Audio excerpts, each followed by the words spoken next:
pertemuan keempat. Terus kemudian kita akan membahas apa sih ketentuan umum dan tata cara pemungutan pajak daerah dan retribusi daerah. Ya, seperti pertemuan-pertemuan sebelumnya kita sudah bahas bahwa pajak daerah dan retribusi daerah ini telah mengalami reformasi ya. Terakhir adalah Undang-Undang Nomor 28 Tahun 2009 ya tentang pajak daerah dan retribusi daerah. Ya, jadi pokok-pokok pengaturan Undang-Undang Nomor 28 Tahun 2009 ya itu telah disahkan pada tanggal 18 Agustus 2009 oleh DPR RI bahwa telah menyetujui ya dan mengesahkan rancangan undang-undang pajak daerah dan retribusi daerah atau yang dikenal dengan istilah RUU PDRD, yang mana menjadi pengganti undang-undang ya nomor 18 tahun 1997 dan undang-undang nomor 34 tahun 2000. Nah, pengesahan undang-undang nomor 34 tahun 2000 ini ya. Pengesahan undang-undang pajak daerah dan retribusi daerah ini sebenarnya sih sangat strategis dan mendasar ya di bidang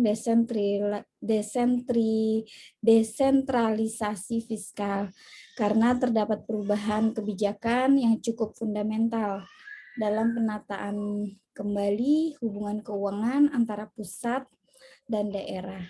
Nah, Undang-Undang Nomor 28 Tahun 2009 ini mulai berlaku atau mulai dijalankan itu adalah tanggal 1 Januari 2010. Nah, kemarin kita ada diskusi ya tentang berkenaan dengan Undang-Undang Nomor 28 ini gitu kan. Nah, tujuannya apa sih ya dibentuknya atau dirubahnya undang-undang ini gitu kan, dilahirkannya undang-undang ini. Yang pertama adalah memberikan kewenangan yang lebih besar. Nah, kewenangan lebih besar kepada daerah dalam perpajakan dan retribusi sejalan dengan semakin besarnya tanggung jawab daerah dalam penyelenggaraan pemerintahan dan pelayanan kepada masyarakat. Nah, itu tujuan utamanya ya, tujuan pertamanya. Ya, yang kedua adalah meningkatkan akuntabilitas daerah dalam penyediaan layanan dan penyelenggaraan pemerintahan sekaligus memperkuat otonomi daerah. Oke, nah tujuan yang ketiga atau yang terakhir adalah memberikan kepastian bagi dunia usaha, yaitu mengenai apa? Jenis-jenis pungutan daerah dan sekaligus memperkuat dasar hukum pemungutan pajak daerah dan retribusi daerah. Nah, itu adalah ya tujuan dirubahnya undang-undang pajak daerah dan retribusi daerah ini. Oke. Nah, selain ada tujuan, ada prinsip yang mendasari ya, yang melandasi ya. Apa saja prinsip pengaturan pajak daerah dan retribusi daerah yang dipergunakan dalam penyusunan undang-undang ini? Nah, diantaranya adalah pemberian kewenangan pemungutan pajak daerah dan retribusi daerah. Agar apa? Agar tidak terlalu membebani rakyat dan relatif netral ya terhadap fiskal nasional. Oke. Nah, selanjutnya adalah jenis pajak dan retribusi yang dipungut oleh daerah hanya yang ditetapkan dalam undang-undang atau sebutnya istilahnya adalah closed list ya. Nah, kemudian ada pemberian kewenangan kepada daerah untuk menetapkan tarif pajak daerah dalam batas tarif minimum dan maksimum yang ditetapkan dalam undang-undang. Oke. Nah, selanjutnya pemerintah daerah dapat tidak memungut jenis pajak dan retribusi yang tercantum dalam undang-undang sesuai kebijakan pemerintah daerah. Nah, yang terakhir ya prinsipnya adalah pengawasan pemungutan pajak daerah dan retribusi daerah yang dilakukan secara preventif dan korektif. Artinya adalah rancangan peraturan daerah yang mengatur pajak dan retribusi harus mendapat persetujuan pemerintah sebelum ditetapkan menjadi peraturan daerah atau Perda. Nah, sehingga pelanggaran terhadap aturan tersebut akan dikenakan sanksi. Nah, jadi itu adalah tujuan dan prinsip kenapa Undang-Undang Pajak Daerah dan Retribusi Daerah mengalami perubahan atau mengalami reformasi di tahun 2009 ya di Undang-Undang Nomor 28 tahun 2009. Oke. Ya itu adalah pokok-pokok pengaturan di dalam undang-undang yang terbaru. Oke, sampai saat ini kan masih dipergunakan ya. Oke. Nah, jadi itulah yang disampaikan dalam undang-undang tersebut. Oke, mohon izin sebentar ya. Mohon izin sebentar. Sebentar, saya mohon izin sebentar.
Oke, baik, saya lanjutkan, mohon maaf ya. Nah, tadi ya adalah tujuan dan prinsip dari Undang-Undang Nomor 28 Tahun 2009. Oke, baik. Nah, kemudian materi yang diatur dalam Undang-Undang Pajak Daerah dan Retribusi ini ya yang disahkan adalah pajak gitu kan. Yang pertama adalah penambahan jenis pajak daerah. Nah, ada penambahan seperti apa gitu kan? Penambahannya ada di jenis pajak, 4 jenis pajak daerah, yaitu 1 jenis pajak provinsi dan 3 jenis pajak kabupaten atau kota. Nah, dengan tambahan tersebut, secara keseluruhan terdapat 16 jenis pajak daerah, yaitu 5 jenis pajak provinsi dan 11 jenis pajak kabupaten kotanya. Ya, kabupaten atau kota. Nah, jenis pajak provinsi yang baru adalah seperti pajak rokok ya. Sedangkan 3 jenis pajak kabupaten atau kota yang baru itu ada PBB, perdesaan dan perkotaan ya, atau dikenal dengan istilah PBB P2. Terus kemudian ada BPHTB dan pajak sarang burung walet ya. Nah, ada catatannya bahwa untuk kabupaten atau kota ada penambahan 1 pajak yaitu pajak air tanah ya. Dulu kan sebelum undang-undang tersebut, Undang-Undang Nomor 28, pajak air tanah ini adalah merupakan pajak provinsi. Gitu. Jadi ada beberapa perubahan yang terjadi di dalam Undang-Undang Nomor 28 Tahun 2009 ini. Oke, nah tadi ada penambahan jenis pajak daerah Nah, yang kedua adalah penambahan penambahan jenis retribusi daerah. Ya. Nah, terdapat penambahan 4 jenis retribusi daerah. Apa saja gitu kan? Ada retribusi tera atau tera ulang, retribusi pengendalian menara telekomunikasi, retribusi pelayanan pendidikan, dan retribusi izin usaha perikanan. Oke. Nah, artinya dengan penambahan ini secara keseluruhan terdapat 30 jenis retribusi yang dapat dipungut oleh daerah yang dikelompokkan ke dalam 3 golongan retribusi, ya, yaitu retribusi jasa umum, retribusi jasa usaha, dan retribusi perizinan tertentu. Oke, baik teman-teman, ini review materi hasil diskusi yang kemarin teman-teman sampaikan ya. Ada sudah bagus hasil diskusinya ya, hasil dari pemikiran teman-teman semua. Saya hanya sedikit menambahkan ya, menjadi penyempurnaan dari hasil diskusi yang teman-teman sampaikan kemarin di grup chatroom ya, seperti itu. Oke.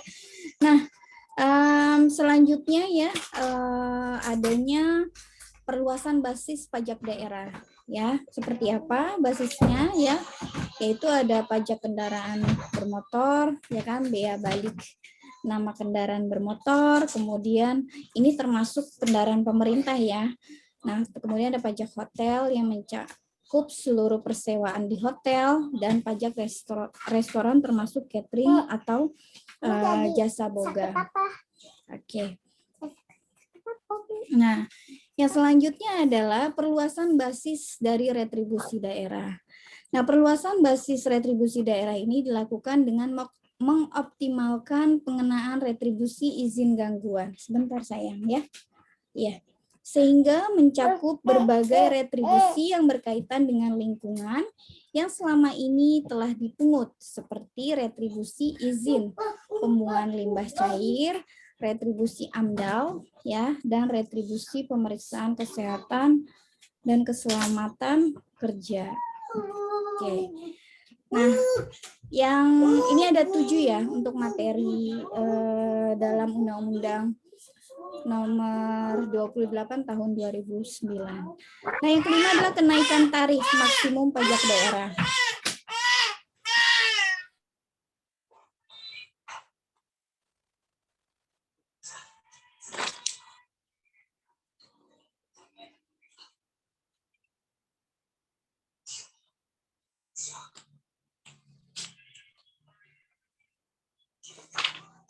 Oke, mohon maaf gangguan sedikit.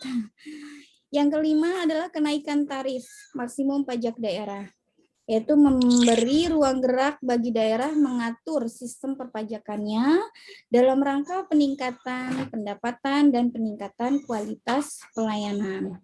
Nah, seperti apa penghematan energi ya, pelestarian atau perbaikan lingkungan.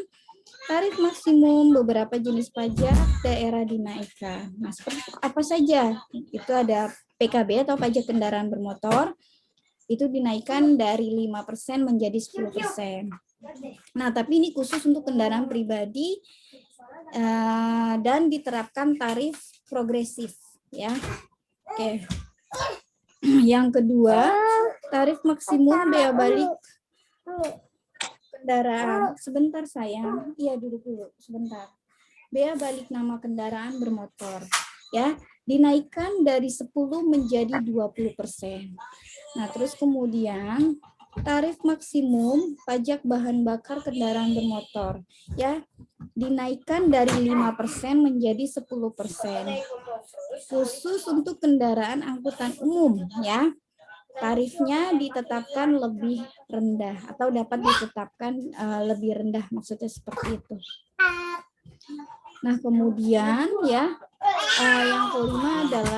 yang keempat adalah pajak parkir. Tarif maksimumnya dinaikkan dari 20% menjadi 30%. Dan selanjutnya adalah pajak mineral bukan logam dan batuan. Ya, sebelumnya masuk ke pajak penggalian bahan galian golong C. Nah, ini dinaikkan dari 20% menjadi 25%. Oke. Nah, ya. Nah, selanjutnya adalah bagi hasil pajak provinsi. Ya. Nah, ini bagi hasilnya kemarin saya udah share juga ya slide materinya. Bahwa untuk bagi hasil itu untuk PKB provinsi 70% ya, maka kabupaten kotanya 30%. Nah, terus kemudian biaya balik nama ya provinsinya 70%, kabupaten kotanya 30%. Nah, selanjutnya ada biaya bahan bakar kendaraan bermotor. Provinsi dia 30%, sedangkan kabupaten atau kotanya adalah 70%. Kemudian ada pajak air permukaan, provinsinya 50% dan kabupaten kotanya adalah 50%. Dan pajak rokok, ya, provinsinya adalah 30% dan kabupaten kotanya adalah 70%. Oke, nah materi yang terakhir dalam undang-undang ini adalah tentang earmarking ya. Nah, ini ditujukan untuk meningkatkan kualitas pelayanan secara bertahap dan terus-menerus ya, sekaligus menciptakan good governance dan clean government ya. Nah, penerimaan beberapa jenis pajak daerah wajib dialokasikan atau di earmark ya untuk mendanai pembangunan ya, mulai dari sarana dan prasarananya yang secara langsung dapat dinikmati oleh pembayar pajak dan seluruh masyarakat seluruh masyarakat baik di provinsi maupun di kabupaten atau kota ya. Nah, ini pengaturannya sudah diatur ya, bahwa untuk pajak kendaraan bermotor itu adalah 10% ya, dialokasikan untuk pemeliharaan dan pembangunan jalan serta peningkatan sarana transportasi umum. Nah, untuk pajak rokok ya itu dialokasikan 50% untuk mendanai pelayanan kesehatan dan penegakan hukum. Nah, sebagian penerimaan pajak penerangan jalan digunakan untuk penyediaan penerangan jalan. Oke, nah artinya dengan adanya penetapan undang-undang pajak daerah dan retribusi daerah ini ya, diharapkan bahwa struktur APBD menjadi lebih baik ya, termasuk dari iklim investasi di daerahnya menjadi lebih kondusif ya, karena sudah diatur di dalam peraturan daerah ya, peraturan daerah, kemudian pungutan daerah yang membebani masyarakat secara berlebihan dapat dihindari, serta adanya kepastian hukum, memberikan kepastian hukum kepada semua pihak ya. Jadi itu adalah pokok-pokok pengaturan tentang Undang-Undang Nomor 28 Tahun 2009. Ya, itu intro dulu kemarin yang sudah teman-teman lakukan dalam diskusi. Nah, pokok dari materi hari ini adalah kita bicara yang nanti mengenai ini ya. Jadi sebelum ke masing-masing pengenaan atau pungutan pajak daerah dan retribusi daerah ya, kita pahami dulu apa itu yang dimaksud dengan subjek pajak ya, dari masing-masing pengenaan pajaknya ya. Oke, ini contoh aja, diantaranya pajak kendaraan bermotor dan kendaraan di atas air ya. Ini subjeknya adalah orang pribadi atau badan yang memiliki ya dan atau menguasai kendaraan bermotor ya, dan atau kendaraan di atas air. Nah, objek pajaknya apa? Ya, adanya kepemilikan dan atau penguasaan kendaraan ya, bermotor dan atau kendaraan di atas air. Oke. Ya. Kemudian yang dikecualikannya apa? Nah, ini biasanya pemilik pemerintah pusat dan pemerintah daerah. Terus kedutaan, konsulat ya, perwakilan negara asing, dan perwakilan lembaga-lembaga internasional dengan asas timbal balik. Oke. Nah, selanjutnya adalah subjek pajak lainnya diatur dengan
Oke, baik teman-teman.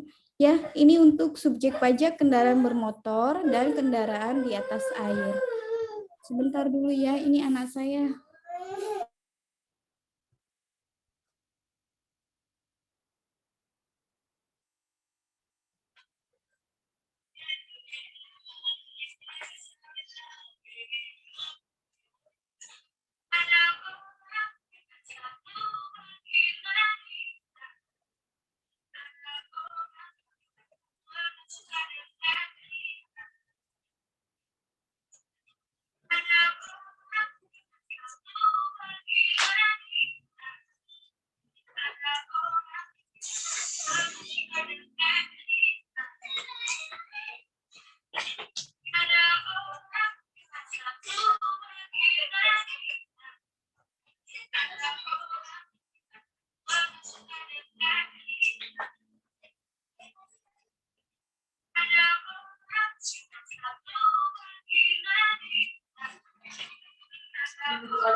Halo? Maaf, nanti kalau Zoom-nya ini kan tinggal 9 menit lagi sudah di-remind, nanti bisa di login lagi, di join lagi di link yang sama ya. Oke, saya lanjutkan. Kemudian adalah ini udah muncul belum ya layarnya?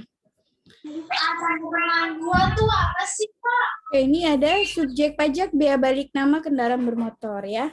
Nanti teman-teman bisa dibaca saja slide-nya ya. Ini hampir sama, cuma nanti bisa orang pribadi atau badan. Jadi tergantung jenis pajaknya ya. Kalau tadi kan pajak kendaraan bermotor dan kendaraan di atas air. Nah, ini adalah pajak bea balik nama kendaraan bermotor. Ya. Nah, kemudian objeknya adanya penyerahan kendaraan bermotor. Yang dikecualikannya hampir sama yang di slide sebelumnya ya, untuk pemerintahan pusat dan pemerintahan daerah, terus kedutaan, konsulat, perwakilan negara asing, dan perwakilan lembaga-lembaga internasional dengan asas timbal balik. Dan subjek pajak lainnya yang diatur dalam peraturan daerah. Nah, selanjutnya untuk bahan bakar kendaraan bermotor, ya, konsumen bahan bakar kendaraan bermotor. Nah, objeknya ya adalah bahan bakar kendaraan bermotor yang disediakan atau dianggap digunakan untuk kendaraan bermotor, ya, termasuk kendaraan yang digunakan di atas air. ya, termasuk bahan bakar kendaraan bermotor seperti bensin, solar, dan bahan bakar gas atau BBG. Oke. Nah, selanjutnya ada subjek pajak pengambilan dan pemanfaatan air bawah tanah dan air permukaan. Nah, ini ada orang pribadi atau badan ya yang mengambil dan memanfaatkan atau mengambil dan memanfaatkan air bawah tanah dan atau air permukaan. Nah, ini objeknya adalah pemanfaatan air bawah tanah dan air permukaan, seperti misalnya pengambilan air bawah tanah dan atau air permukaan ya, pemanfaatan air bawah dan atau tanah air permukaan serta pengambilan dan pemanfaatan air bawah tanah dan air permukaan. Nah, yang dikecualikannya sama ya seperti subjek dan pajak sebelumnya. Ada pemerintahan pusat dan pemerintahan daerah, BUMN dan BUMD, serta untuk kepentingan pengairan pertanian rakyat untuk keperluan dasar rumah tangga. Oke. Nah, selanjutnya nanti teman-teman bisa dibaca saja ya untuk yang kabupaten kotanya. Oke. Nah, terus kemudian apa ini pajak penerangan jalan ya kan, objeknya dan subjeknya. Nah, ini oke, ini ada pajak parkir. Oke, nanti teman-teman tinggal dibaca aja ya. Nah, selanjutnya adalah tata cara pemungutan. Nah, untuk ini ya, artinya adalah bahwa pemungutan pajak ini tidak bisa diborongkan. Ya, maksudnya tidak boleh sekaligus seperti itu. Jadi tergantung pajaknya tadi. Dia digolongkan masuk ke pajak parkir kah, ya kan, atau pajak hotel, ya kan, atau pajak kendaraan tadi, biaya balik nama kendaraan dan sebagainya. Nah, kemudian pajak dipungut berdasarkan penetapan kepala daerah atau dibayar sendiri oleh WP. Nah, jadi ada aturannya ya di dalam Perda. Ya, kemudian dibayar sendiri oleh si wajib pajak. Oke. Nah, kemudian WP memenuhi kewajiban pajak yang dipungut dengan menggunakan SKPD atau dokumen lain yang dipersamakan. Kemudian WP memenuhi kewajiban pajak yang dibayar sendiri dengan menggunakan SPPD ya, SKPDKB dan atau SKPDKBT. Jadi ada kurang bayar tambahan. Nah, kemudian adanya surat tagihan pajak daerah ya, seperti pajak dalam tahun berjalan tidak atau kurang dibayar. Kemudian dari hasil penelitian SPPD tadi terdapat kekurangan pembayaran sebagai akibat misalkan salah tulis atau salah hitung. Nah, kemudian WP dikenakan sanksi administrasi berupa bunga dan atau denda. Oke, ya. Ini tata cara pemungutan dari pajak daerah dan retribusi daerah. Nah, tata cara pembayaran dan penagihannya ya, ini diatur juga ya, misalkan jatuh tempo pembayaran dan penyetoran pajaknya itu paling lama 30 hari. Setelah apa? Setelah terutang pajaknya. Oke. Nah, terus kemudian ada SKPD atau surat ketetapan pajak daerah, ada SKPDBT ya. Kemudian ada STPD. Kemudian ada SK pembetulan, SK keberatan dan putusan banding yang menyebabkan jumlah pajak yang harus dibayar bertambah harus dilunasi dalam jangka waktu paling lama adalah 1 bulan sejak tanggal diterbitkan. Nah, yang selanjutnya adalah atas permohonan wajib pajak, kepala daerah dapat menyetujui permohonan penundaan dan pengangsuran, tetapi dikenakan dengan sanksi bunga ya, berupa bunga sebesar 2% sebulan. Oke, jadi kalau dalam kondisi pandemik ini ya, mungkin beberapa wajib pajak daerah ya, mereka mengalami kesulitan untuk melakukan pembayaran. Nah, ini boleh dilakukan adanya penundaan dan pengangsuran. Nah, apalagi sudah banyak ya kebijakan dari insentif pajak dilakukan di masa pandemik ini. Jadi bisa dimanfaatkan juga atas kebijakan-kebijakan yang sudah ditetapkan oleh pemerintah. Oke. Nah, ada kadaluarsa penagihan. Nah, ini adalah hak untuk melakukan penagihan pajak ya apabila kadaluarsa telah melewati jangka waktunya adalah 5 tahun. Terhitung sejak saat terutangnya pajak, kecuali jika si WP melakukan tindak pidana ya, tindak pidana di bidang perpajakan daerah. Nah, kadaluarsa ini ada penagihan pajak tertangguh itu apabila diterbitkan surat teguran dan surat paksa atau adanya pengakuan hutang pajak dari wajib pajak baik langsung maupun tidak langsung.